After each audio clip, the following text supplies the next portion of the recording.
Hi, Mark here from the Tangibound Podcast Network and host of the flagship show, the Tangibound Podcast. Did you know that we over at Tangibound are always looking for amazing podcasts to promote?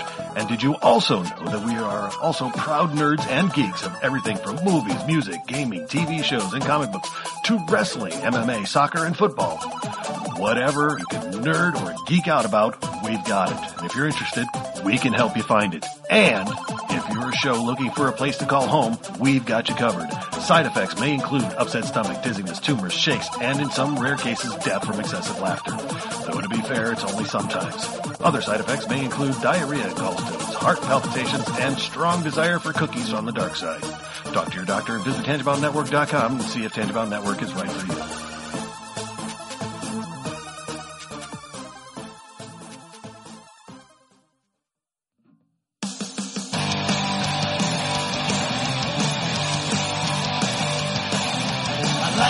To the last drop, are you gonna blow your head off?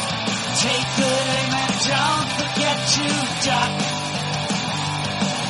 A light sucks every Monday and all the way to Sunday, but I wouldn't have it any other way. I don't care how you're doing, what's up or how's it hanging. I'd like to buy this world one last drink. Life sucks all of the time. Stick it up your sunshine, and then you'll see the clouds every day. And then you'll see the clouds every day.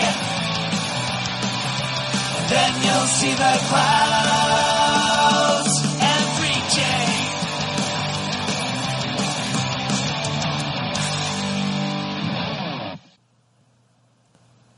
Welcome to the Crazy Life, everyone. My name's Jen. I'm your hostess.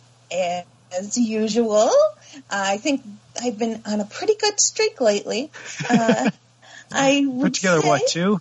2.5? More than 2. I've been on the show quite. I think it was 3, Hanno. I mean, come on. Okay.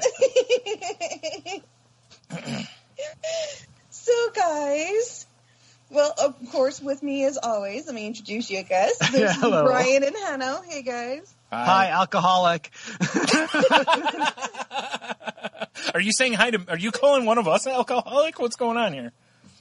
Just identifying myself. Oh, okay. All right. Alcoholism, codependency, money issues. I think people listening probably be like, "Who doesn't have money issues?" Like, yeah. Right. So, how are you guys? How's your week been? Well, the last few days since we've been on Sundays.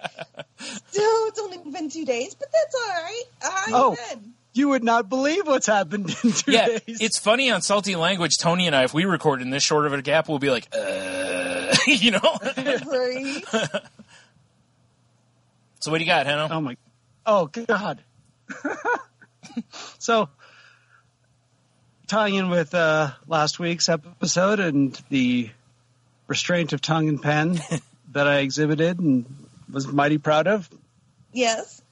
By the next day. Uh-oh. Yeah. I got an email telling me what I need to do with regard to my relationship. Can I ask from whom, or is that this something is Mom. Okay, I was going to say I didn't know if you wanted to divulge that or not, but okay. Mom advice. Okay. It was unsolicited mom advice. Once again at 12:30 a.m.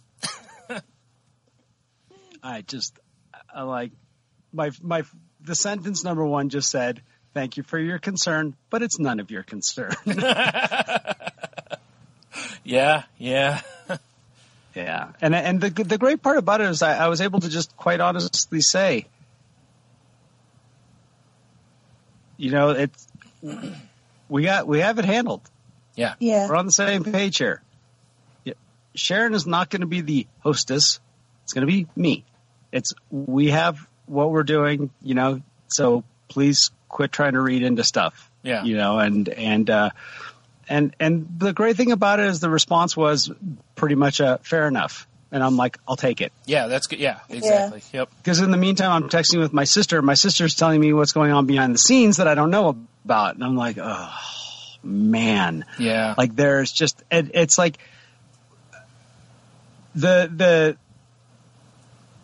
I was told that, you know, she's going to be dealing with maybe some chemo, this and that. You're going to need to take care of everything yourself. But in the meantime, she's saying, I know what's better. I'm going to take care of it behind the scenes anyway. And I'm just like, fine, you know. And then it was great. It was Sharon sent her actually a really, really nice email today, kind of reiterating, and which was good because it just reiterated the fact that we are on the same page. And Yeah. you know, and my mother came back with, you know, now she has some excuse for what she's doing behind the scenes, and acknowledge. And I'm just like, I'm like, fine, you know, do what you're gonna do. Yeah. But what got really hard was then later that night, you know, something rubbed Sharon the wrong way, and it brought a lot of stuff up, and it's just, it's, I understand it. It's fear and anxiety. There's major life changes about to happen. Mm-hmm. The major life changes are happening in not the way that, you know, it's like my family's here, hers isn't. Mm-hmm. You know, her mom and dad died, and her best friend in the world died. Yeah, that's rough because those are the people you want to share this stuff with. Exactly. Yeah. So a lot of what she's doing is for me. Yeah, It's true. really. You know, Yeah. and she said that, and I said, I'm like, you know, but I get it. Mm-hmm. And so all of a sudden, my zero excitement to go on vacation. Zero. I'm just like, I want to be excited to go on vacation, and I've got none right now. Just when I thought, so here's the best part. This is the awesome part. Mm. I'm literally out, you know, I'm ran home, get a little sun time out in the backyard. I'm lying out there. Text message comes through. Oh, our dog sitters have bailed on us. Oh no. You mean like during the trip, or? Yeah, they were going to stay at the house the whole time. That's fun. And here's the things. We had another person that we could have gotten, but we decided to go with these people because they were having a difficult time finding a place to stay here. And we're like, we felt bad. So it's win-win at that point. Yeah. And they bail out with 5 days left. And I just was like, you gotta be kidding me. And it's all going to work out. You know, no matter what, my groomer's assistant can take the dogs. Mm-hmm. That's not a big deal. It's just expensive. Yeah, exactly.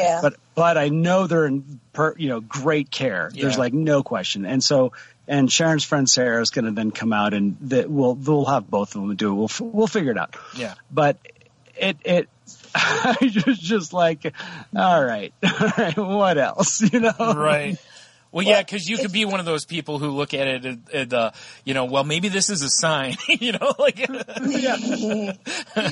if I may give you a little bit of advice, having gone through it last year. Yeah, exactly.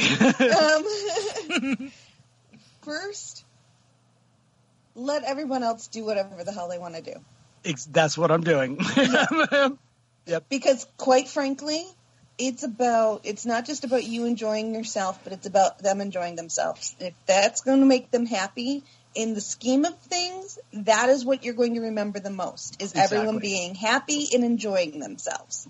Yep. That's dead on. I was just like, if mom wants to do it, I'm going to let her do it. Yep.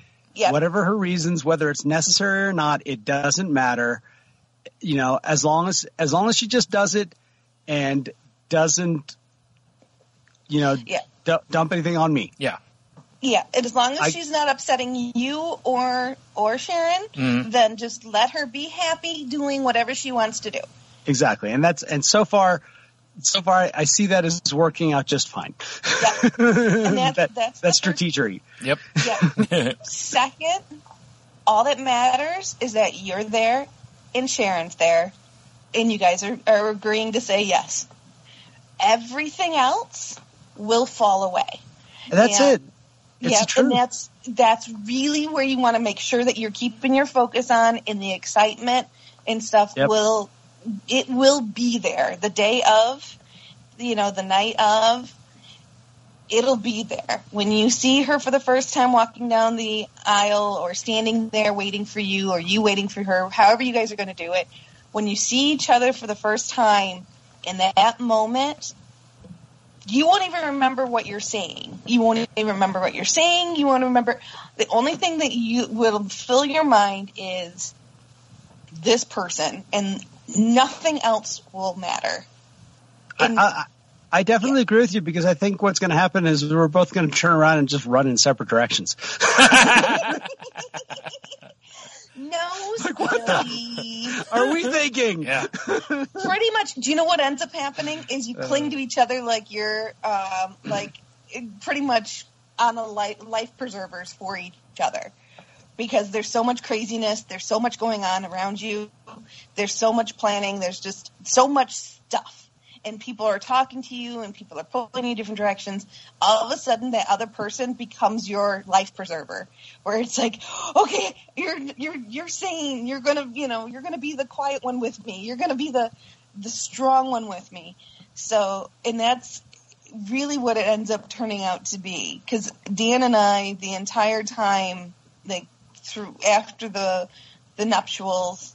Even during the nuptials and stuff, everything kind of fell away. It was just about me and him. And then after the fact, people are dragging us in different directions. They want us to dance. They want us to talk. They want us to do stuff. And I know you're not going to have a big crowd, so you don't have to worry about that as much. We're so lucky in that regard, yeah. Yeah. But every time I started getting overwhelmed, I just looked over, locked eyes with him. He knew where I was at. I knew what he was at. We knew both, it's almost like we could mind meld. We knew exactly what each other were thinking, and it was just one of those rare moments that in this rare day that we were in the same boat together. Yeah, and that's the one thing we're super lucky about is that this is going to be a small group. Yes. It's us and 8 other people, and people within that group are they are going to make that day about us, no question. Right? And Neil has been that way. Neil has been my best friend. Mm-hmm. There's a reason that he has been my best friend. Right. I mean, it's right. And I know who Tony is, and I know who Jeannie is, and I'm looking forward to get to know Sharon's friend Karen and her husband, and I know Stella and Dave are mom and dad to me. It's like I couldn't have the best small group ever in the world where it doesn't have to feel like any of that burden that I can only imagine what it would be like with a huge group. Now, I am just so, and this is great. This was the perspective change I needed on the few things is I am just super grateful for how we've done everything, because I've seen the way it goes down. There is no level. My last 3 days, whatever it's been that I dealt with my mother is nothing compared to what most people go through with big weddings. Oh, it's yeah. Exactly. You're right. Yeah. It's nothing. And don't let that stuff get in your head or any, our big thing, we had a dessert bar, and people went to the dessert bar before dinner was even served and were helping themselves. And it really it really bothered my husband. But I looked at him and I'm like, this is a party. If people want to eat dessert first, let them eat dessert first. Let them eat cake. Frankly, oh, wait. Exactly. I love dessert. I like to eat dessert first, too. So if they want to do it, yeah, screw it. Let them do it. I'm not going to stress about, as long as they're not cutting into the cake before we Yeah. Right. That's funny. Yeah. We're good. Yeah. We're good. Yep. If they want to eat the cookies and the whatevers, as long as they're not cutting into the cake before I do, then I'm not even going to stress on it, because my goal is for everyone to enjoy themselves and have a good time. Yeah. And if that's part of them enjoying themselves and having a good time, then far be it for me to stand in their way. Yeah. And I love the fact that we're going to be at a resort who has their own wedding coordinator. They do this every day, all the time. Yeah. It's what they do. It's a routine for them. We are just one little cog in that wheel for that day. They've done it a billion times, and that makes life so easy. Yeah. And the fact that I have friends there that have been through this and done it. And just that simple idea, the greatest part of this is that when we're done, we're on vacation. Yeah. It's like, that's it. That's true. There's no travel for, to deal with afterward and whatever. You don't have to worry about like losing a day to travel fatigue or any of that kind of stuff. You're just there. Yeah. The only difference between before and after is I'm going to have a ring on my finger and that's it. Mm-hmm. Literally. I mean, other than that, we go on as we would in any other way. And that's what I love the most. I don't feel this pressure of like, now things are different, and that's what's given me the most confidence. Mm-hmm. And, one of the things that I need to do now for the next few days is share that confidence with Sharon so she sees it and she believes it, because it's understandable that anxiety is going to build up here right now. Yeah. And if I can be a solid rock, I need to be that. That's why like tonight we were in the middle of talking about this and I was like, okay, it sounds like we got this handled. I got to go do a podcast. She looked at me and I'm just like, this is my commitment for tonight, and that's it until then. Right. The same thing happened last night. I said, I have a podcast to do. These are commitments I make. I'm going to live with the commitment and we can get back into it if we need to talk about it. Right. But it's a reminder that I do still have, when I'm done with us having this conversation, it's not just, okay, now I go do what I need to do, what I want to do. Mm. What I need to do is be mindful of, that I have somebody else who might need me to be there for her. Yeah. And that's relationships. Mm-hmm. And I'm not good at them. I'm just flat out not. There's a reason why Sharon and I are together, because neither one of us has been very good at relationships. It's just a fact. But what's great is because of that, we don't set each other up to ridiculous expectations. Yeah. Because we both understand that and we treat each other fairly. But that doesn't mean I still don't, it's easy to kind of rest on your laurels when you don't have the pressure on you. Yep. But that does not mean there are times where, hey, you need, I need to step up. Step it up. Yep. Yeah. So. Good point. And once you're on the plane, it's all going to disappear. Oh, yeah. You know what I mean? You're going to get on that plane. You're going to leave it all behind you.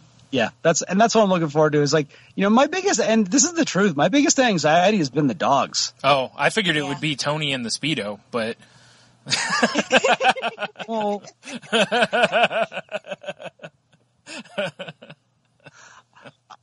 I'll probably be in one next to him. Well, that's the plan, I think, isn't it? You, him, and it is. Neil. So, yeah. I mean, the three amigos in a terrifying way. I don't see a lot of anxiety. I think there might be more anxiety for the women in our lives. and the fact that we carry cell phones with video. Yeah. That's what I'm most terrified of. and yet you're looking forward to it. Yeah. Nice. Well, that's why train wreck ever. I told you a couple weeks ago or a week ago, whatever, when I got a text and I was like, I can't tell you what it is because I didn't know if you knew about it. It was when Tony got those Speedos in. Yeah. And he goes, fair warning, I got Speedos for me, Henno, and Neil. You've been warned. That's awesome. Here's the funny thing. So I have my pants for the wedding are some just natural colored linen pants. Mm-hmm. Yeah. And like all of my boxer briefs are dark colored. Yeah. And I was like, wow, I need something white. And then all of a sudden it hit me. I'm like, oh, I've got a white tuxedo Speedo. Well, I mean, it is a formal day, right? It is. It is a formal day. There you go. And if anybody asks why, didn't you have white, white tidy whities? Yeah. And I'm like, who would wear those when you have this? Yeah. Yeah. Like these are as tighties get. And there's a reason why I chose drawstring pants. Oh man. Thank you guys for the laughing. I needed it. I really did. Yeah. So with that, I pass. All right. Jeez. Wow. So how are you, Brian? It's funny, again, kind of how Henno was going back to the restraint of tongue and pen. I found an interesting scenario today, which is, I've talked about like waiting in lines and how, it usually really ramps up my anxiety and stuff. And like today I was at, we stopped at McDonald's, right? And we get our food. As they hand it to us, let's drive off. I look in the bag and I'm like, this isn't our order. So we stop. I run inside and, and they were busy, And, the manager comes over. She's like, can I help you? I was like, yeah, this isn't our order. Hand her the receipt. She's like, no problem. Well, and I hear the guy go, they had a guy who basically the food's handed to him. He puts it in the bag, like double checks it and puts it in the bag. And then he hands it off to the drive-through, person. And, he was like, and I was like, yeah, this isn't ours. And he goes, and the manager had just she threw the whole bag in the trash, which I hate because it's like you just winged food in the trash. It's like, I know that you can't give it to anyone else, but it's like, I hate the fact that it just has to go in the trash, but whatever. I know health reasons they can't, but, so the guy looks at the girl at the window and he goes, I told you that was for the next car. And she goes, oh, I didn't hear you. So, which makes sense. It was kind of loud and noisy because, again, they were busy. Yeah. They had like 8 people inside just all moving around. I mean, they were, I think what happened is they had too many people and not enough communication going on. Just from my 10 minutes inside the store, I'm looking at it going, man, they need like a, hey, everybody take a knee, gather in, okay, let's regroup. You need to do this. You need to do, boom. Okay. Break on 3 and then go get it,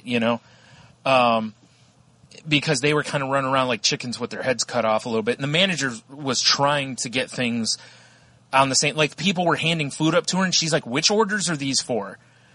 She's like, I need to know where these are any of these specialty or what, and they just weren't telling her. They're just lining stuff up. And it's like, yeah, see, the first step is they're setting you up for failure. Then the next person has to guess, which means they could fail, so it's just inefficiency at its finest. And like I've said, inefficiency when I'm waiting drives me crazy like that. Cause I want to step in and be like, hey, I can fix your problem really quick and just be like, everyone stop for 5 minutes, and like, cause that really is what, there's just sometimes that's what you need. I know they can't do that though, Yeah. But that's really what they need is they need kind of a timeout, a regroup, But anyway, so I get handed my bag finally because they were waiting on one of the things. He hands me my bag and goes, there you go. And the guy turns and walks away. I open the bag and I'm like, my fries aren't in here. And I'm standing there and I'm like, man, again, now we sit on the cusp of a triggering event. Yep. Because part of me wants to go, I already told you got my order wrong. And you just got it wrong again.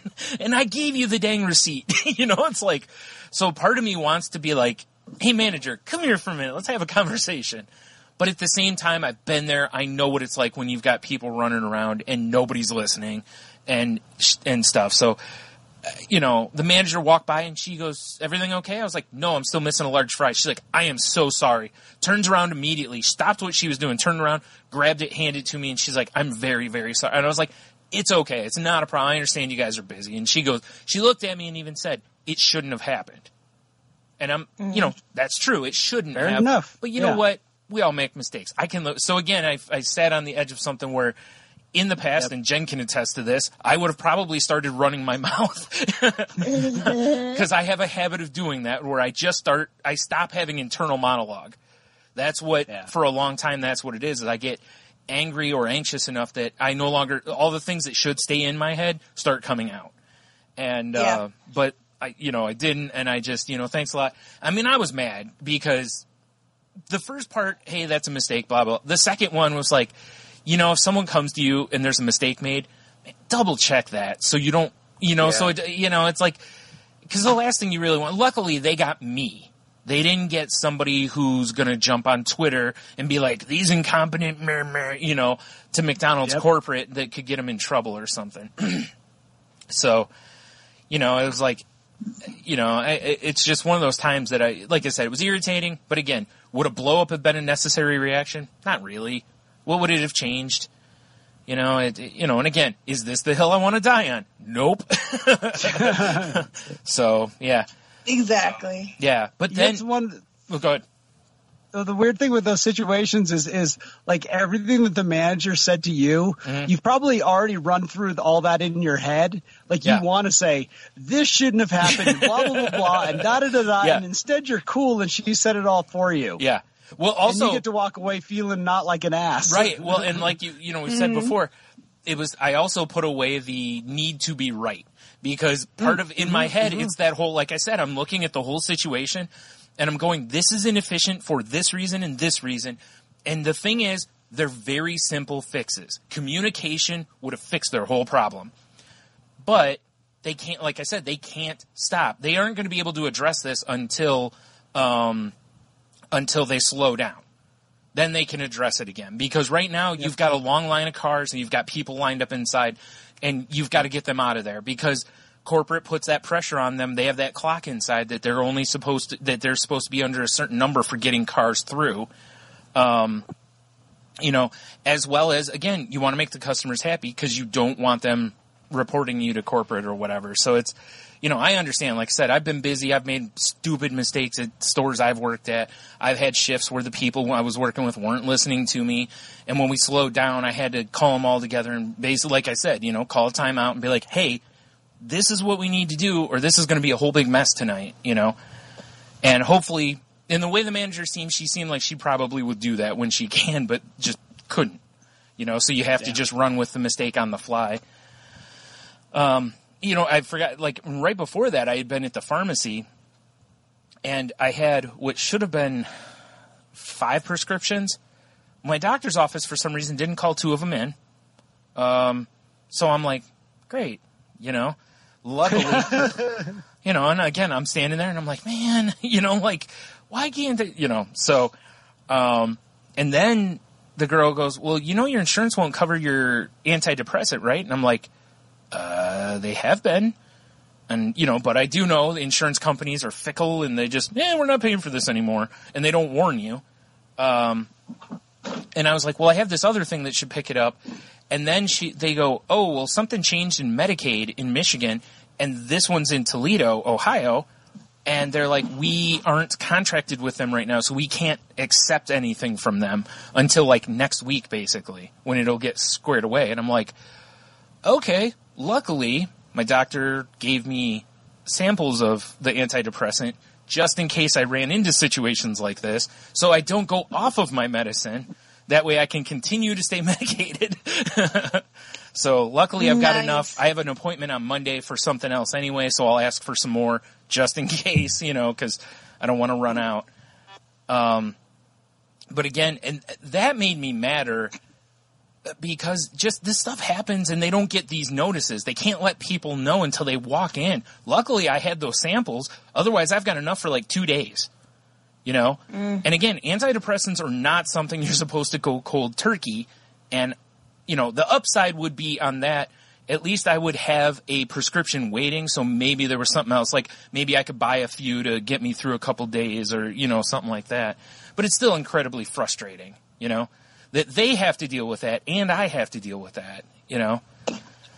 So, yeah, it was interesting, like just like first world problemsy kind of stuff, and but at the same time, it's like it's just so irritating. But you know, it was weird. I got home, and I really we got to talking about something else, and it was just gone. Like that's awesome. I didn't sit there the medicine stuck with me a little more, honestly. The food thing, it's like. I honestly think part of it, too, is a lot of people over time have lowered their expectations of what you're going to get when you know, service-wise and blah, blah. But, and again, in the end, they still got the food right. And it was like it sucked. It delayed us 10 minutes, but whatever. Yeah, so. But on the upside, I went out last night for our friend T. His birthday was last night. So we went to trivia and had a good time. We took second place. And then me and T hung out at another place for a little while afterwards, and his brother showed up, and yeah, it was a good time. Just hung out with him, just kind of chilling for a while. I don't think I got home till about 1 or something like that. So that was quite nice. Although I did notice that right as I got home, that I was feeling emotional fatigue. Like I could kind of already feel it.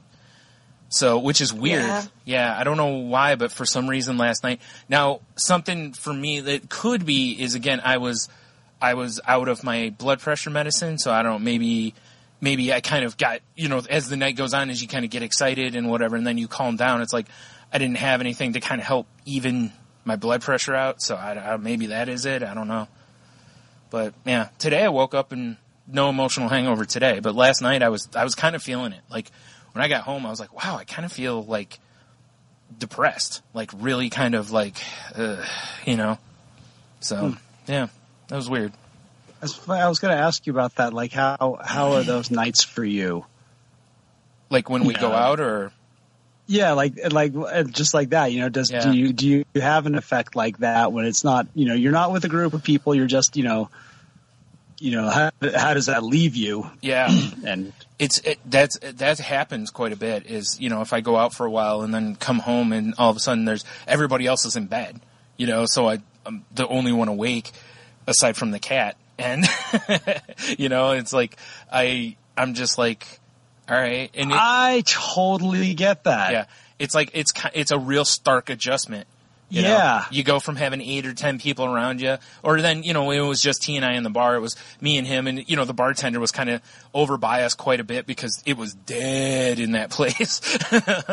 So she was over talking with us off and on, But, yeah, then, like I said, it was after we left there, it was just, it was just me when I got home. So, yeah, it's kind of a weird adjustment to all of a sudden make. Yeah. But it reminds me of like when I used to, like when I worked at the video stores and stuff, like you're on for 8 hours or whatever, and then you get home and you're like, I just want to be left alone kind of a thing, for half an hour to an hour, and then I'm okay. I just need that. I need to not be on for a little bit, So, yeah. In the end, it was probably better. Like if I'd stayed out longer and longer, it would probably pushed into today, but it wasn't too bad. So that's good. That's what I got. How about you, Jen? Awesome. Well, it's been kind of an emotional up and down couple of days, but now that I'm back on the meds, and I'm doing much better. Good. I'm much happier. Go figure. I know, as we talked about in the last episode, that's a big shocker for everyone, I'm sure. But yeah, so I'm doing good, and actually I'm getting ready for my mom and my stepdad are coming to town this weekend, and this is the first time my stepdad has seen my house. So I've been, running around and cleaning and getting it ready. Right. And it's interesting because initially, if you hear me say something like that, you think, oh my gosh, how judgmental these people must be. Mm-hmm. But that is not why I do it. Right. And the reason I do it is because of my own pride. My pride in house. Yeah. I want them to see how well I'm doing, and I want them to feel how successful I feel I am. And, in the state of my house is a manifestation of the state of my life. I want them to walk in and see how things are in order and clean and tidy. And that's how I want my life to be, and that's how I want my head to be, of course. Doesn't always work that way. Right. But, so it's been kind of stressful because the bathroom's still under construction and stuff, and I have construction dust everywhere. Yeah. Mm-hmm. So, which makes things a little bit more difficult. But I'm getting there. I'm getting there. And my fur babies are doing very well. My 2 cats and my dog are being very strong support systems, as well as very stressful at times. Currently, I have my puppy is 35 pounds, and he is about 6 months old. And he is currently hitting me with his rope. So repeatedly. stuff. That's great. It's one of So it's one of those fabulous moments in life where you're like, you know, life is good, but you can't. Like you were saying, Brian, you don't want to sweat the small stuff. You don't want to. It's like, this is not the hill I'm going to die on here. Right. You know, my puppy is filled with joy. That's why he's hitting me with this rope. Right. So,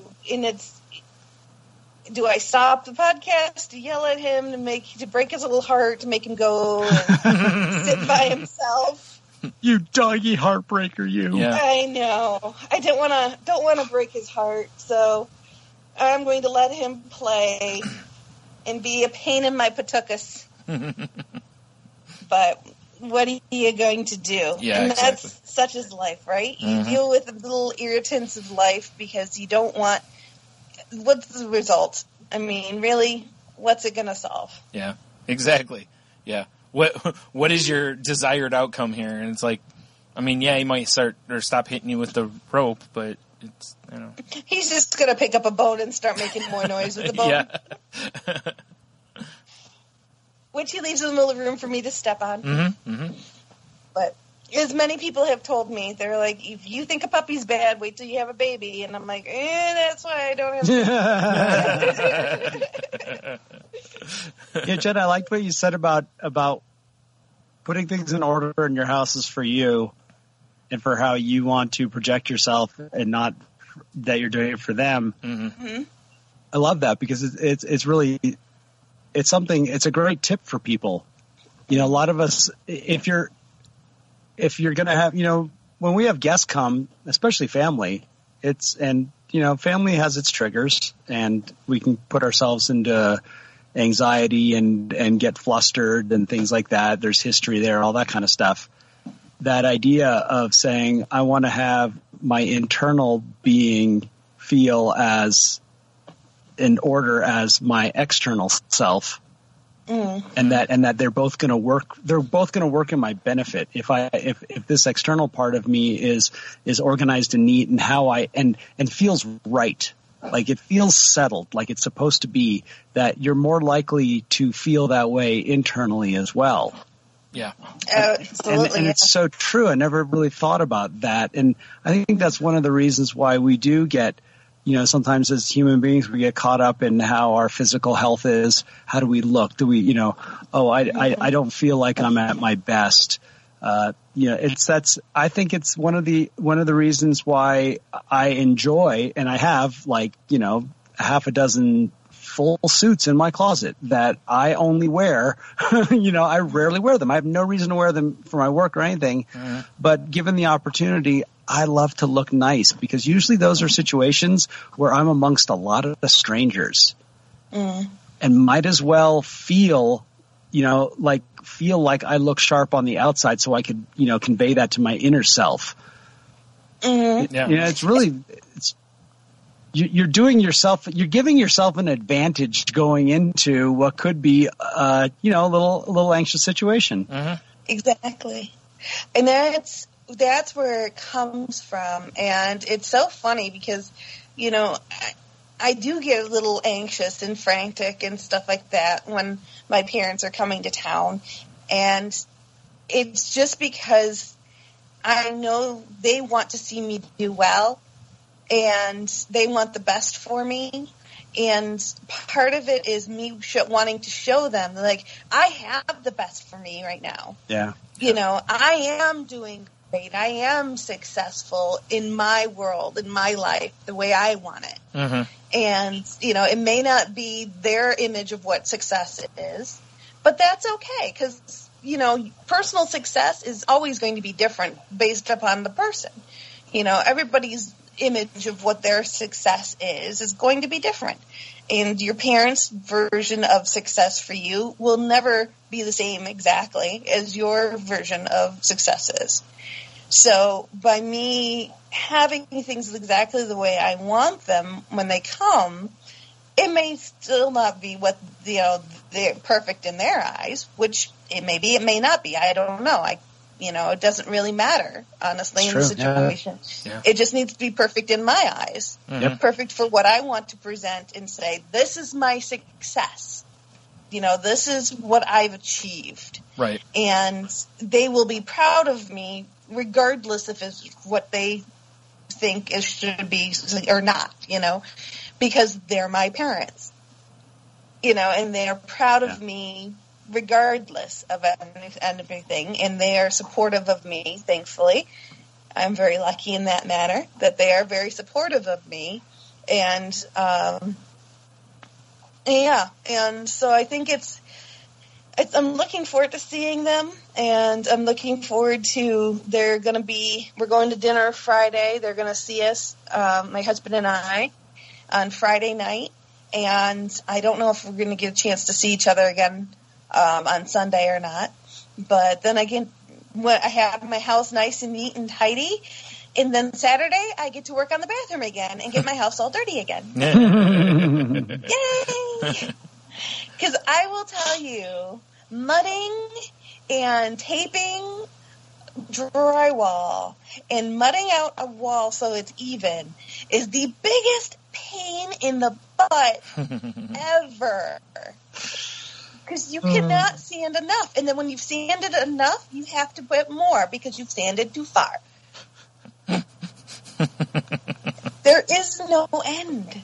There is no end in sight. I can see we're close to paint, but I just can't get the walls right. It sucks. Right. But I'm going to have to come to terms with that, and I will. I'll find my way. And then I get to relax, which brings us to what we're talking about today. Smooth. Nice. I see what you did there. Mm-hmm. See what you did there. Yep. Yes, we're doing part 2. You smooth talker, you. Yes, we're doing part 2 of our relaxation. Mm-hmm. And how to relax from anxiety and stressors. So, Brian, do you have our handy-dandy list? Yep. Sweet. All right. What do we have next on our list to talk about? Well, we left off at number 20, and the overall topic of this group is new environment. Okay. So the first one, number 20 here, is be alone. And it said, not everybody needs a cabin in the woods, but 5 minutes of alone time can help you collect your thoughts and clear your head. Which we've talked about that quite a few times on here, where I've mentioned it quite a bit, like with the breathing and stuff. Like sometimes you just need to, like step into the bathroom for a minute or outside or something like that to just kind of get everything back together, breathe for a minute or two or for a few minutes to just calm yourself down and then go back into maybe a stressful situation or when you're feeling overwhelmed. And I think this is an important thing for people who smoke. Mm-hmm. I think this is like a real trigger that there's obviously nicotine and addiction to the nicotine that makes you want to have a cigarette, of course. But I think an underlying reason that people smoke so much and feel the relaxation from smoking is the fact that they get away. That it gives them the opportunity to get away from any situation for a couple minutes while they're outside having a cigarette. Mm-hmm. So, it gives them that break. Mm-hmm. And I think that is very addicting, is having that freedom to be able to take a step away. It's really funny. The ones in this group, I think I've talked about various times on the show. Like just kind of, skimming the groups here. The next one is create a Zen zone, which is hiding in a bathroom stall might not sound calming, but do make or find a space that's completely free of stress where you can go to relax. Set up a comfortable chair, light some incense, and disappear there for a few minutes until the tension dissipates. Which makes sense, All right. Some people, it's just sit in their car for a few minutes, Mm-hmm. Bathroom stalls, folks. I'm putting this out there. Do not talk on your phone while you're in the bathroom. I'm telling you, it's rude as heck to the person on the other end of the phone. Because if they hear any sounds the flushing of the toilet, whatever. They'll know what you're doing. Mm-hmm. And it's really gross. And it's really not good. Okay, sanitation, folks. You're touching your phone with hands that probably shouldn't be touching anything, and then you're putting that phone up to your face. Like, come on.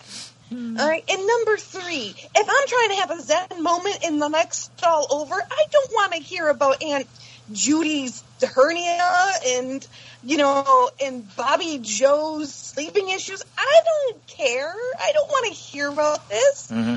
I want to have my quiet moment, whatever I need to do in my stall. Yeah. Don't invade it with your conversation. Yeah, it's like I'm trying to listen to the music. Jeez. Exactly. Air supply's on. Could you give me a minute? This is why my Zen place is a stairwell. Yeah. Yeah. True. That may be a better choice. Yeah. When I say bathrooms, I generally mean ones where it's like, where if you work at a place where you're the only one in the bathroom, basically. Yeah. Like, yes. Ones that's like for mass people or, for multiple people is less of a, exclusive environment. So, for that you might, if you can step outside or like Heno said, into a stairwell or, hell, even if you work at a place where you can take an elevator ride, go up a few floors and then just go back down. I mean, go back down. Yeah. Whatever you got to do, to kind of give yourself a few minutes or something, The next one is find the sun, which that makes tons of sense because, sunlight helps people with depression, and plus it generally just helps people's overall mood. It says if it's a sunny day, head outside for an easy way to lift your spirits. Bright light can be an effective treatment for those who suffer from depression and can even cheer up otherwise healthy folks. Which, again, nothing new there. I think a lot of people already know that one, Because it's true, when it's like overcast here, I'm usually like, meh, about the whole day. When it's sunny, it's like you go outside and you're like, wow, it's really nice out. So kind of have more energy to do things. The next one is look out the window. Again, another one I've talked about, like if you work at a place where you're staring at a computer, if you can look out a window for a few minutes to kind of break up the visualization of just staring at that computer or a book or, whatever it is you're working on or in. It says when things get hectic, take a 5-minute break to do nothing but stare out a window. Looking at nature scenes like trees in public parks can be a lot more relaxing than staring at the TV screen or computer screen, whatever. And it's really good for your eye health. Yes. Yeah, taking your eyes off a screen is really, really good for your eye health and keeping your eyes strong. Even if you wear glasses, it makes them so that you don't need as strong of glasses as quickly if you keep working your eyeballs by changing your focus from short to long and things like that. Yep. I think I read something once before. It's like if you're staring at a computer, once an hour, stare off, like 10 feet or so away, like you were just saying, to, make your eyes focus on things that are that hit your eye normally. Because, like computer screens, the way they pixel, they're done, it's not naturally how we would read. So it forces our eyes to act differently than normal. The next one in this category is get organized. A stack of papers, 3 tape dispensers, a bunch of misshapen paper clips. All this clutter could be contributing to stress. Take a few minutes to reorganize your desk or table or wherever you are, leaving just what you need on top. Which... that one makes sense, too. I can see where that would... Because, again, if nothing else, it's a mindless task kind of a thing. And, it can distract you from other things. But it is true as well. You could kind of look at your desk and feel like, man, there's mess everywhere. It's kind of closing in on you. So give yourself that open space on the desk again. And organizing your outside can help you organize your inside. Yep. So, yeah, that was the last one of that one. Number 25... in this category is exercise, which, again, none of these probably are really going to surprise people. But the first one is do some yoga. It says, especially for different stuff, because it says it can give your body a good stretch, but it also creates peace of mind also. Gotcha. I feel the need to say this. My dog is chewing on a bone, so if you guys happen to hear these grinding noises in the background... I don't know if the speaker's picking them up or not, but I apologize, folks, if this is if it's being picked up on the speaker. But yes, you were saying, but yoga is very good. It's very good for so many reasons. We've talked about it before, right? But and again, you don't have to do a lot of it. You could just do, a pose or a couple of poses just to kind of, again, distract yourself, give yourself a stretch, especially, again, if you're sitting, get up and, do some stretches to get your legs stretched back out or your back or, whatever to help you, not be stiff from sitting in a chair for the 8 hours that you do or whatever. The next one kind of fits in with that too, which is stretch. It says it can help relieve muscle tension and help us relax during a stressful workday. Like, why not try a shoulder rollout or a chest opening stretch right from your desk chair? Which, I don't know, if I'm stretching, I'd prefer to get out of the chair for a minute. But I understand what they're saying. Right. Yeah. But if you do carry a lot of tension in your shoulders, it's...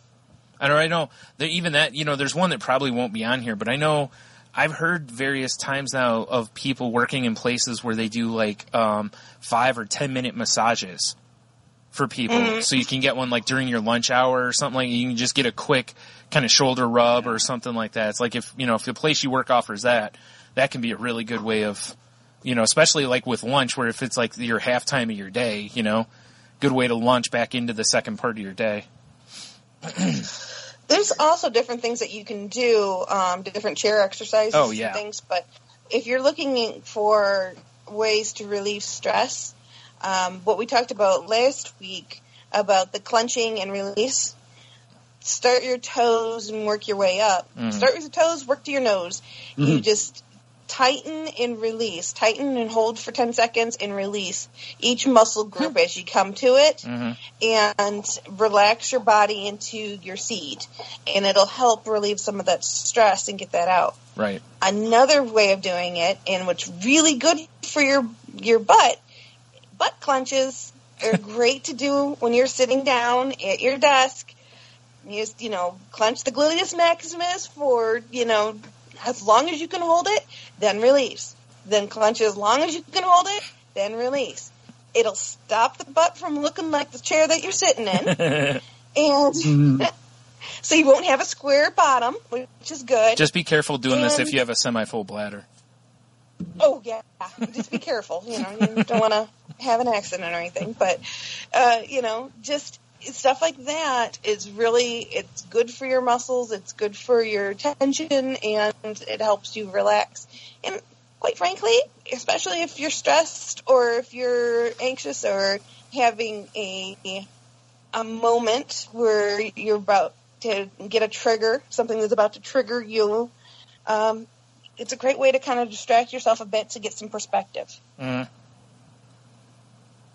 So the next one here is run in place, because basically just, even brief exercises can kind of get your endorphins going or whatever. And, the one I always heard wasn't run in place, but it was jumping jacks. Like you get a few minutes, just do do 10 jumping jacks or something, like just something small, because it kind of, like I said, it gets you going a little bit. It pumps the endorphins, and really it gets, those muscles moving a little bit too. So you get a little bit of a stretch with it, Yep, absolutely.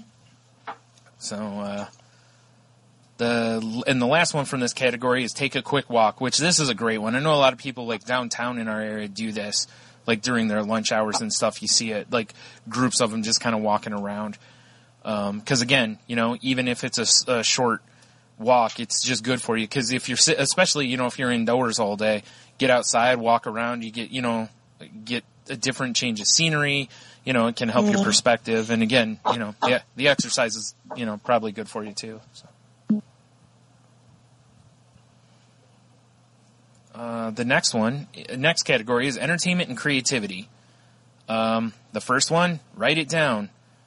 Dear Diary, today I feel stressed. Just putting our emotions on paper can make them seem less intimidating, which we've talked about this quite a bit too. Try journaling before a big exam and it just might improve your score. Yeah. Again, no big surprise there. We've talked about, how journaling can kind of help, relax us, and it's good to sometimes just get stuff out of your head. The next one is listen to your favorite song. Another one we've talked about, and we'll talk about in greater depths at some point, even though we've been talking about it like 50 episodes ago. Music is so powerful. Yeah. Music might be the easiest way for people to change their mood and relax and all these kind of things, because everybody likes some kind of music. Yeah. You know, like it's just hard to find, especially given the world we live in now, you don't have to wait for a favorite song to pop on a radio or something. You know, you can pull your phone up and like, on Spotify, whatever I want to listen to pretty much, or you can buy a single somewhere or whatever and just have it. So, that's a great one. And it points out on here, and this is a good point, that classical music can be especially relaxing before bedtime. One, because of the kind of music it is. Also, there's no lyrics in it, so you don't start thinking about it. Doesn't necessarily earworm you as much, And podcasts are also really great to listen to when you want to relax a little bit and de-stress, especially fun ones and happy ones and funny ones and really informative ones. Mm-hmm. There's a few I have in mind. Right. But we won't mention names. Right. Like Gotham Lights. Exactly. Yeah, exactly. Gotham Lights. Mm-hmm. The next one, this one makes perfect sense. Dance. Because it's a great form of cardio, and a lot of people feel less anxious after dancing. It makes sense, Just act a fool on the dance floor or wherever you're at. Although, it might be a little weird in the workplace, Somebody opens the door to the stairwell or the bathroom, and you're just in there dancing. If so, lock eyes with them and don't lose that contact until you walk out the door. Don't say a word. Just keep on dancing. The next one is do a crossword puzzle. And this probably works with it says right here, brain games help take our mind off of whatever's worrying us. So, whether it's, crossword puzzle, Sudoku, although a lot of people find Sudoku really stressful. But, I that's actually one that I do quite a bit. If I'm feeling stressed, like late at night and stuff when my anxiety creeps up, I have an app on my iPad that's a pretty good Sudoku one. And I'll play, I'll do a few games of that or whatever. And especially if I'm anxious, I'll go a lower difficulty. That way I can, I'm not running into those to where I'm frustrated by them or whatever. But and those do really help me. They also help me as far as like falling asleep easier sometimes. So that's another. Fires the brain out of it. Yeah, that's another thing they're good for. Plus, your brain's a muscle basically, so you use it or lose it kind of a thing. Gotta use it. Yep. I like, there's a game called Professor Layton, and I enjoy that. There's a line of games. There's a series of them, and I always enjoy those because it's a lot of logic puzzles, word problems, things like that you have to solve. Yeah. There's all sorts of apps out there that have that kind of stuff, and now too. Mm-hmm. They're just fun. Mm-hmm. Or you can play a tank game and get really angry. No, I'm kidding. Throw some iPads around. Yeah. I'm like, I feel so much better now. Sure, I ruined an iPad. No, I just had to throw it out there. The next group is smells. It says smell some flowers. This one, no bueno for Brian. Or probably Hanno. No bueno. In fact, this whole category, no bueno for me. Because I'll get sinus headaches from it.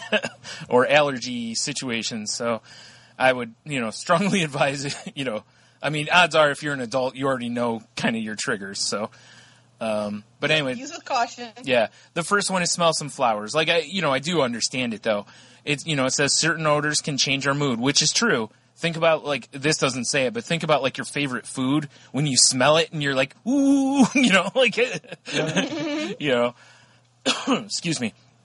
It says keep a fresh jar of your favorite flowers near your workspace or in the living room and take a whiff of them whenever anxiety strikes.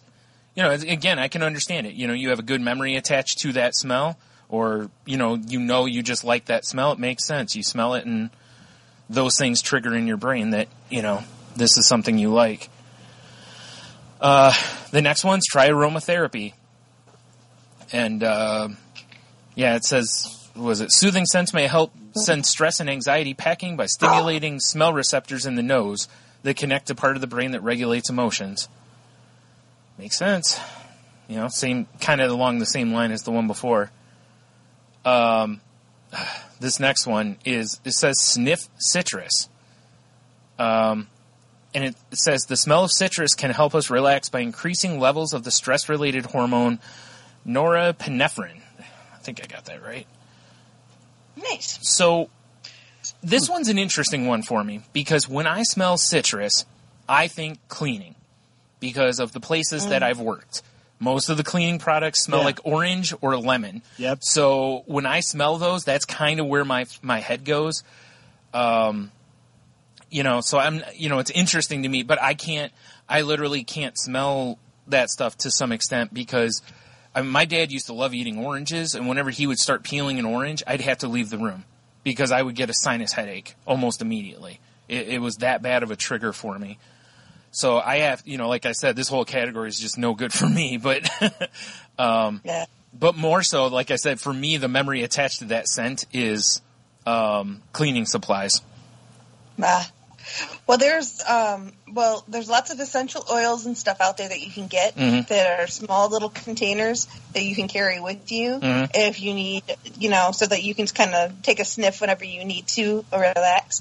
But they also have... That just seems like that would look weird. You're walking around every once in a while. Somebody would be like, reminds me of those, what were those called that they used to wear like years ago where they'd have like a ring, like a snuff ring or whatever it was called? Yeah. Where they'd have like a little powder in there and a little sniff. Yeah, a little bump. Yeah, just enough to wake you up. But they also have inhalers and stuff with the scents, like essential oils and stuff in them that you can use. Almost looks like e-cigs. But instead of nicotine, there's actually essential oils in there, like lavender or citrus and things like that, specifically designed to help you with relaxation. That's interesting. Okay. As with anything that you're going to do, make sure you do some research on it first. Don't just, Yeah, exactly. And make sure, because there's a difference between essential oils that are edible and safe for consumption, and ones that are strictly for,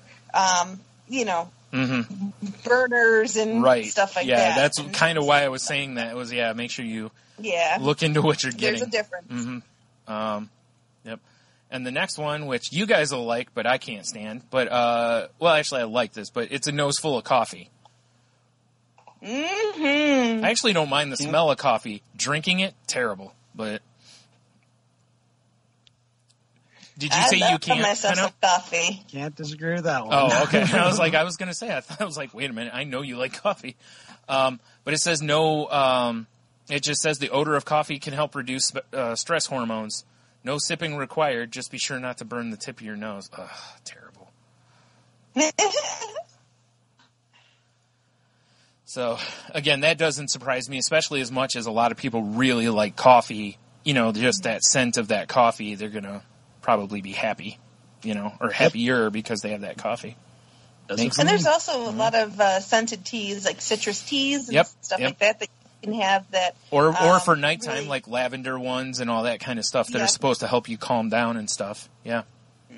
Like, what was that one you used to drink, Jen? Was it called Sleepy Time or something like that? Yep. Yeah.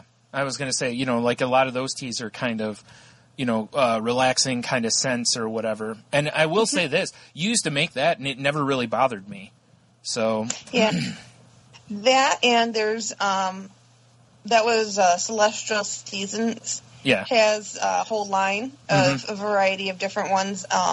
They have the Sleepy Time, but there's another one that I use. It's a homeopathic one called Throat Coat. Oh, yeah. Which, folks, I cannot recommend this stuff enough. but it's called Throat Coat. It's in the organic section of your grocery stores, hopefully nearby you. Yeah. By us, it's at Kroger's. But it is amazing if you have a tickle in your throat or if you have a cough that's nagging or, a sore throat, anything like that. Mm-hmm. You just drink a cup of it and it soothes your chest cavity, your throat, the whole works. Yeah. It's just amazing. I can also Totally agree. Yep. I can testify on that one too. Love that stuff. And I Just not just love that stuff. I've seen posts from various singers that have used it too. From overuse of their voice, basically, to where it kind of coats so that it doesn't hurt as much when they're singing, or whatever, or radio personalities, that kind of thing, because they're talking for the better part of 4 hours. Exactly. Something's going on at Henno's house. Both the dogs are like, hey, we're going to get after that. I muted as they went out the door barking. Nice. Must be the neighbor's dog running around. Well, speaking of dogs, this next group is socializing and fun, and the first one is cuddle with a pet. Yeah. It says a boyfriend or girlfriend is okay, but they're usually not furry enough. After a rough day, snuggle up with a pet for an instant slobbery smile, since pets can boost self-esteem and even ease the sting of social rejection. Which is true because, most animals will come to you, unless you have a temperamental cat. I think that all applies to our good buddy Clint.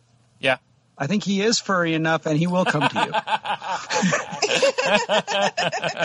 I don't think he'll deny any of this. That's the thing. I think he... For the I right don't think price, so. Yeah, there you go. He may even be your pet. Yeah. I think he's actually said that. We kid. Yeah, we love Clint. So, There's and a he reason knows I like it. to call him Cling. Yeah. He's cuddly He's very cuddly. Yep. and very willing. That's accurate. Oh. Oh, hey, And look check out his podcast, Geek Dig. There you go. Absolutely. So, oddly enough, the next one, laugh. Stressed. It says laughter, obviously, one of the sillier ways to beat stress, but there's science behind it.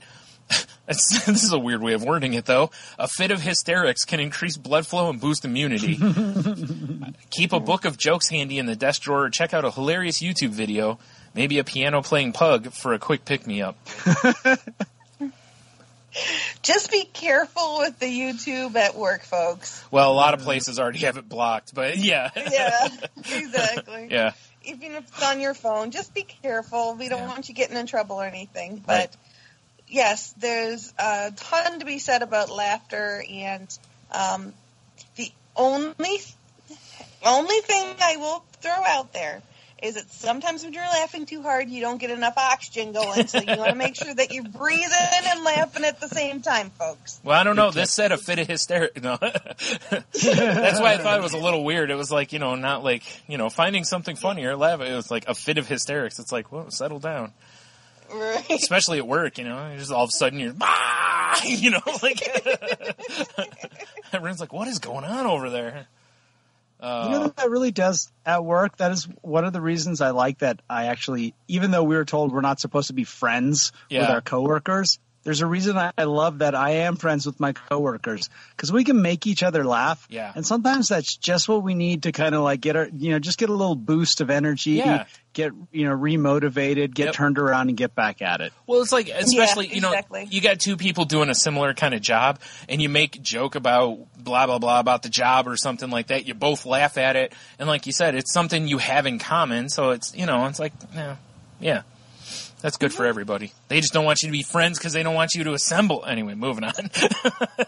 I'm kidding. Yeah. The next one. Oh, look at that. Talk to a friend. It says, Nice. when something's really bothering you, it can help to share your feelings with a pal. I feel like I'm doing a Sesame Street read. More talkative folks tend to be happier in general. So vent to a coworker, not recommended. Or call a close family member and spill. I only say that about the coworker because that kind of thing has a tendency to come back and bite you in the behind. You know, if you gripe about a job, and especially if you're in a kind of a position to where people will kick, claw, and scream to move up, that kind of stuff, you know, gets tattled a lot. So I'd be real careful with venting to coworkers. And I think also on your social media, be very careful about it there too. Yes. Yeah. And someone once told me that there's a difference between a friend, a coworker, and a friendly coworker. You know, there's a big difference. A friend is someone you can confide in and you can trust that confidences will be kept. A coworker is someone you work with. A friendly coworker is someone that you can enjoy shared experiences with, and you can laugh and you can enjoy things. But a friendly coworker is still not a friend.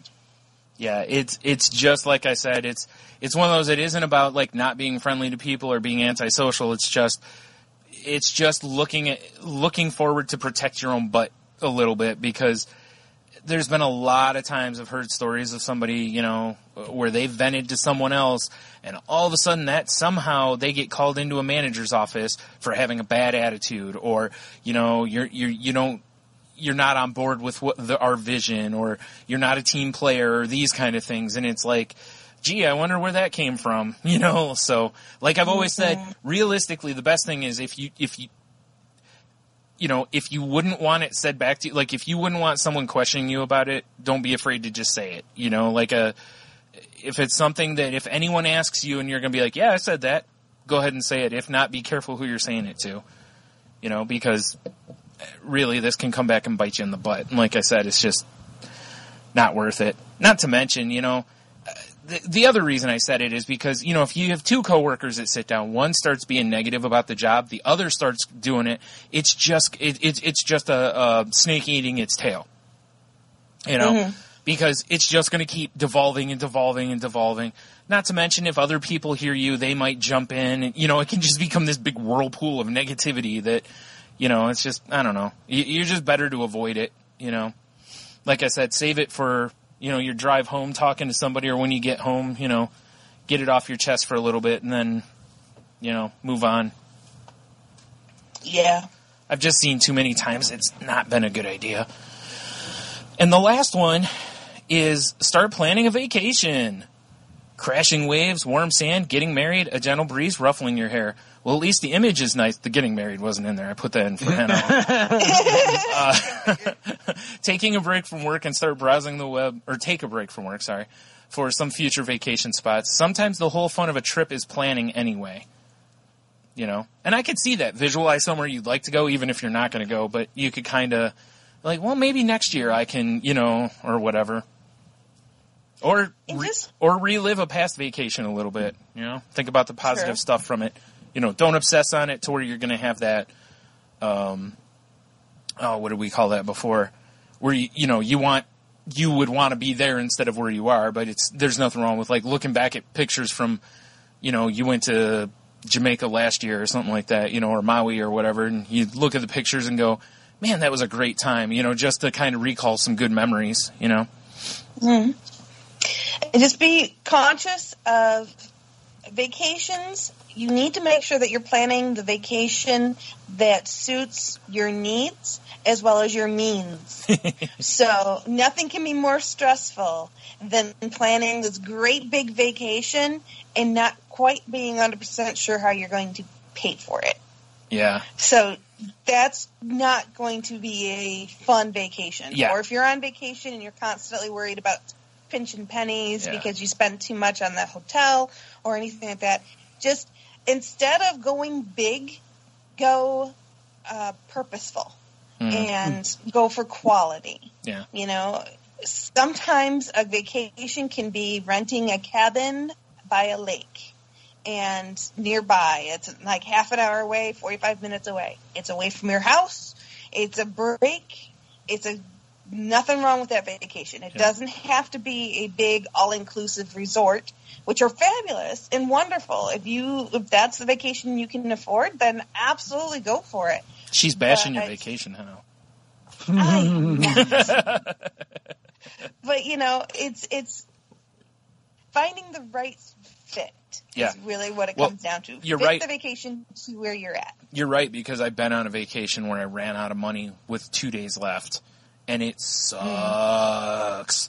Luckily, I had a couple friends that were, you know, that helped me out until I got home, and then until I got paid again so I could pay them back. But, you know, it also stinks, like when you go on vacation, you know, a lot of times your finances kind of get set back a little bit, you know, and then I already was going to be set back a little bit. Then because I had to borrow money, I was set back even more. So when I got back, instead of being able to enjoy the kind of refreshed feeling of going on vacation, now I'm like, geez, how am I going to pay this? And how am I going to, you know, it put me into a really stressful situation coming back.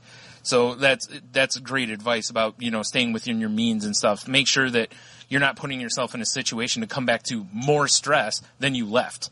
Because when I left, I didn't have that stress. When I came back, there it was. And it was because I went on that vacation, you know, and didn't have enough money. So that's good advice.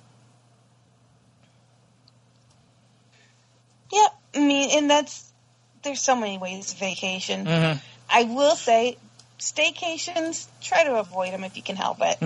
Staycations are not. Well, it depends because they don't get you away enough. I don't feel.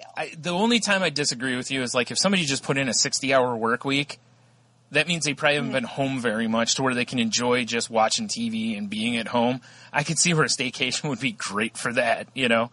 Like, I just need time to recharge. I don't disagree with that. Yeah. Because, well, here's why. Because when you're at home, you can't just sit and watch TV and just relax and do things that you want to do. When you're at home, you think about laundry, cleaning, you know, doing this, doing that, all these chores, these different things that you have to do around the house. Not when I had a week off. Versus if you go somewhere, even if it's only half an hour away, if you go somewhere else, you don't have those things staring you in the face, causing stress and making you feel like you have to do all these little things. That depends on your personality. Because, like I said, I was very much the type that if I had a week off, I didn't care about that stuff unless I had to. You know, like if I was going to need clothes to go somewhere, otherwise I'd be like, nah, I'll do it whenever. Because, like, pretty much if I had a week, the first 4 or so days, it's like, this is what I'm doing, and it's not much, you know? So, then maybe that last day, it's like, all right, I should probably do some laundry because I'm going to need it for the upcoming week and whatever. Same as if you get home from vacation. You generally have to do laundry and unpack and, you know. So yeah. For me, that I don't typically do staycations because I do like to go places. But I get it from the aspect of sometimes it's nice to clear the clutter in your physical environment to clear the clutter out of your head. Yeah, and that in itself can be relaxing. Yeah. Okay. Yeah, that's why I said I think it just depends on your situation and your personality, you know. But you're right. I'm not really disagreeing with you. I'm just, you know. There are definitely multiple ways to look at it, you know, depending on who you are. So, Yep. But that was the last one of the list. So, there's a lot of really good tips we've talked about. I'm thoroughly relaxed. Well, yeah, you've been getting a massage from your dog for half the podcast. I have. Who is now peacefully snoring next to me. Of course, because we're done. Exactly. And now I'm going to wake him up to go to bed, and he's not going to want to go to bed. Oh, no, of course not. Yeah. He planned it that way. The joys of puppyhood. Yeah, that's why he's getting his nap in right now, so he can run around in circles for like another hour.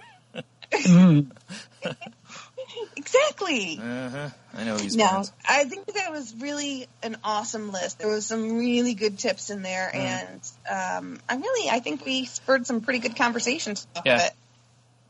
Yeah, me too. I think it's fun to do these kind of things, you know, because there are a lot of really good tips in there, and we've talked about a lot of them before, but there's, you know, again, it's, you know, part of what's great about the way we do this is just throw it all at the wall, you know, and hopefully something works for you, you know.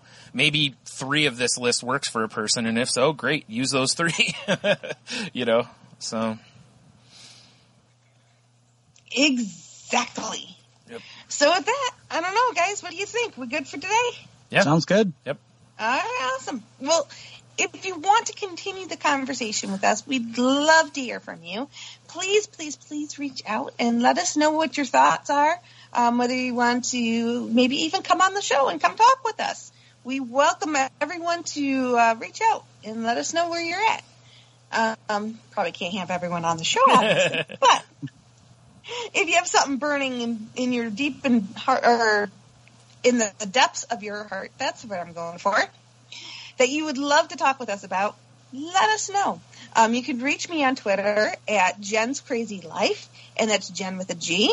You can also reach us at our website at thecrazylifepodcast.weebly.com. You can also reach us at via email at thecrazylifepodcast@outlook.com. And you, Heno, how can they reach you? You can find me on Twitter at Ida Heno. Find me on Facebook, Heno Heiter. And you can find me next week in Jamaica. Yeah, next week, no Heno on the show, so it'll be weird. Hopefully Jen will be on. He's going to have to Skype in from Jamaica. Do you hear me, Heno? Yeah, I did. Okay. Did you hear me, Jen? Really, I don't think she heard did. you. If not, well, I'll be here. We'll do it via text. Otis will I'll be just here. text you, Brian. Yeah. Okay. There you go. You can do the podcast with Otis. He's noisy enough. Yeah, why not? I mean, I do a show with Tony, so it can't be any worse than that. There you go, no, right? Yeah. You can also find the show on Twitter at The Crazy Life Pod. That's where I post that new episodes are available. You can find me on Twitter at Stunami. You can find the other podcast I'm on, Salty Language, at salty_language or at saltylanguage.com. Heno, where can they find your podcast, your other one? I do a podcast on the television show Gotham, and it's called Gotham Lights. Thank you, Brian. Mm-hmm. Yeah. You can find that on any place podcasts are given away for free. Ooh, seedy alleyways. Yes, and we just did the season finale. So if you come over to hear a new episode, there won't be one. Yeah, but there's a bunch you can go back and listen to if you've watched the show. Yes, you can. Yeah, and if you are binge watching the show, we'd be a fun listen. There you go. I forgot what I was going to say next. Meh.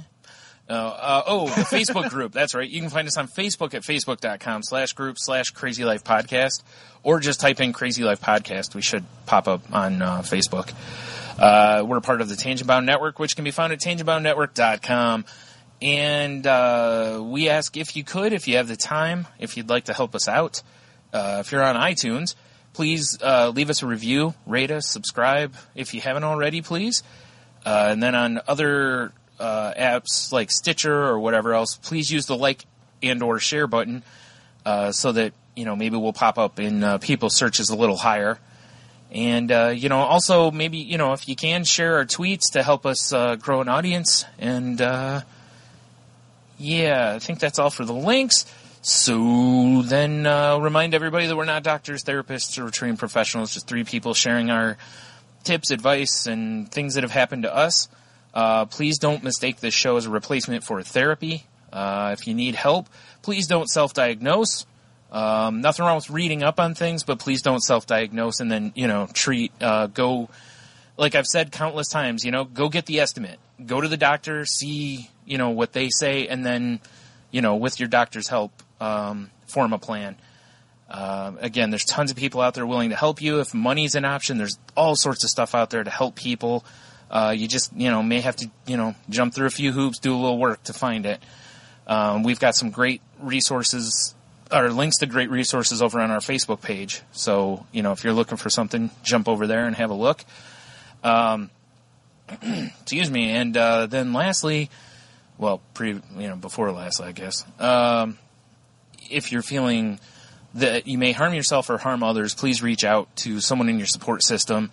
Or a doctor, call 911, reach out to the suicide prevention hotline number, any of that kind of stuff. And again, don't wait until it's like you're in the action or in the doing it. If you catch yourself having suicidal ideations or, picturing how you would harm others or that kind of thing, or writing notes, that kind of thing, reach out, because that's a big red flag that that you may need some help. And then lastly, as I say every week, please reach out to people. Reach out, tell them you love them, you appreciate them, or, just see how they're doing, because you never know, might make their day, week, may keep them from making a bad decision, or, you may save a life with it. So, and again, as I said last week, worst case scenario, you've shared some love or reached out and helped somebody. So, nothing wrong with that. Exactly. And with that, best wishes and safe travels to you, Henno. Yep. And we're looking forward to all the wonderful stories and pictures and all that good jazz. Mm-hmm. And with that, have a great week, everyone.